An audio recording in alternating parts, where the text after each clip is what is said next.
আসসালামু আলাইকুম। ওয়েলকাম জানাচ্ছি আফরিন কিচেন থেকে। আশা করি সবাই ভালো আছেন। তো আজ আমি আপনাদের সাথে শেয়ার করব তেল এবং ডিম ছাড়া কি করে খুবই মজাদার তালের কেক তৈরি করা যায়। তো এই তালের কেক তৈরি করা কিন্তু অনেকটাই সহজ। আর আশা করি এটা শিখে নেওয়ার জন্য পুরো ভিডিও জুড়ে আপনারা আমার সাথেই থাকবেন।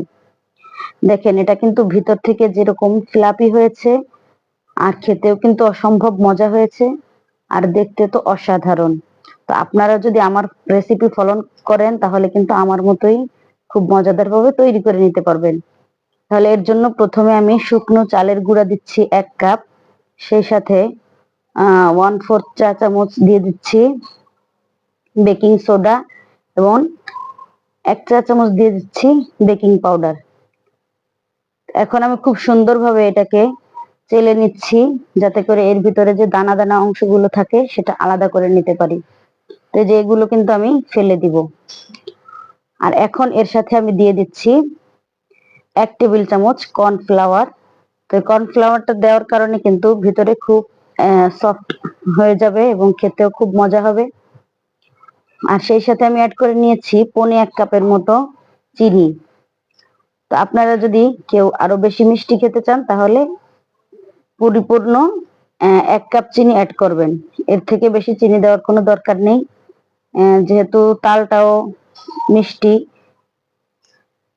আর সাথে দিয়ে নিয়েছি সামান্য 1 চিমটি লবণ। তো সবকিছু এখন আমি খুব সুন্দরভাবে এই চালের গুঁড়ার সাথে মেখে নিচ্ছি।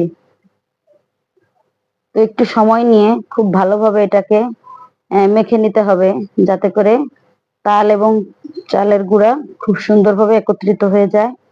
আর এখন আমি 1 কাপ একেবারে হালকা কুসুম গরম দুধ নিয়েছি, সেখান থেকে আমি অল্প অল্প করে দিয়ে নিব। তো পুরোপুরি 1 কাপ দুধ এখানে আমি ব্যবহার করব না। প্রথমে আমি দিয়ে নিয়েছি আধা কাপের মতো দুধ। তো পরবর্তীতে আমার যদি আরো প্রয়োজন হয় তাহলে আমি আরো একটু দিয়ে নিব।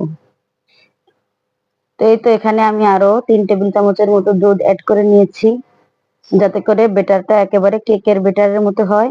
একেবারে শক্তও না, আর একেবারে পানি পানিও হয়ে যাবে না। একেবারে মিডিয়াম একটি বেটার তৈরি করব, ঠিক কেকের বেটারের মতো। তো এর ভিতরে আমি খুব ভালো করে এটাকে আমি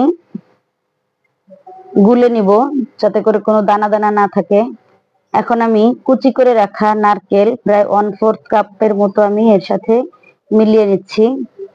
তো এই নারকেলটা এরকম কুচি করে নেওয়ার কারণ হলো এভাবে করে নারকেল দিলে কিন্তু খেতে খুব মজা লাগে।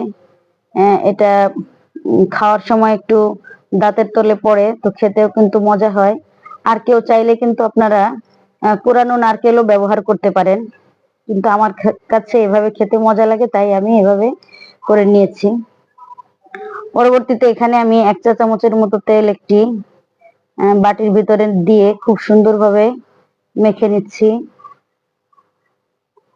এখন আমি একটি কাগজ যেভাবে করে আমি ছিঁড়ে রেখেছিলাম একটু মাপ দিয়ে, তো এর ভিতরে কেকের বেটারটা দিলে খুব সুন্দরভাবে উঠে আসবে। তো এখন আমার কাগজটা বিছানো হয়ে গেছে। এখন আমি সবটুকু কেকের বেটার এর ভিতরে আমি ঢেলে দিচ্ছি। এখন আমি এটাকে একটু পাশ দিয়ে একটু বাড়ি দিয়ে তারপরে খুব সুন্দরভাবে সেট করে নিব। এভাবে সেট করে না নিলে কিন্তু সাইড থেকে বাতাস ঢুকে কেকটা ভালো হবে না।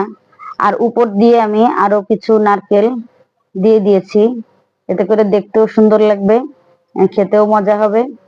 আর অপর দিকে কিন্তু আমি চুলায় একটি হাঁড়ি বসিয়ে তার ভিতরে পানি দিয়েছিলাম। তো পানিটা যখন একটু বলক আসার সময় হয়ে এসেছে, তার ভিতরে আমি একটি স্ট্যান্ড বসিয়ে দিয়ে কেকের বেটারটা বাটির ভিতর দিয়ে এভাবে রেখেছি আমি প্রায় 45 মিনিটের মতো। তো 45 মিনিট পরে কিন্তু আমি এখন দেখে নিচ্ছি যেটা হয়েছে কিনা। তো পুরোপুরি সিদ্ধ হয়ে গিয়েছে। যদি পুরোপুরি সিদ্ধ না হতো তাহলে কিন্তু এই কাঠির সাথে অনেকটা বেটার উঠে আসতো। তো কেকটা কিন্তু আমি এখন নামিয়ে নিয়েছি। তো কিছুক্ষণ এভাবে রাখার পরে কিছুটা ঠান্ডা হওয়ার পরে আমি এখন ছুরি দিয়ে সাইড দিয়ে একটু আলগা করে নিচ্ছি। এরপরে আমি এটাকে একটি প্লেটের ভিতর ঢেলে নিব। তো দেখবেন কতটা ইজিলি ভাবে এটা ছুটে আসছে। আমি আপনাদেরকে দেখিয়ে দিচ্ছি কিরকম হয়েছে কেকটা। গরম গরম কেক খুবই মজা হয়েছে এবং ভিতর থেকে খুব সুন্দরভাবে এটা কিন্তু সিদ্ধ হয়ে গিয়েছে। আমরা তো কেক কত ভাবেই খেয়ে থাকি, তো এভাবে করে তালের কেক বাচ্চাদেরকে বানিয়ে দিলে তারা কিন্তু খুবই খুশি হয় এবং খেতেও যে কেউ এটাকে পছন্দ করবে। আর প্লিজ যারা এখনো আপনারা আমার চ্যানেলটিকে সাবস্ক্রাইব করেননি তারা অবশ্যই সাবস্ক্রাইব করে দিবেন এবং প্রতিদিন নিত্য নতুন রেসিপি পেতে আমার সাথেই থাকবেন। তো এই তো দেখে নিন ভিতরে কতটা ফ্লাফি হয়েছে এবং বাইরে থেকেও দেখতে কত সুন্দর হয়েছে। তো এরকম মজাদার তালের কেক আপনিও কিন্তু বানিয়ে খেতে পারবেন। তো আজকে এই পর্যন্ত।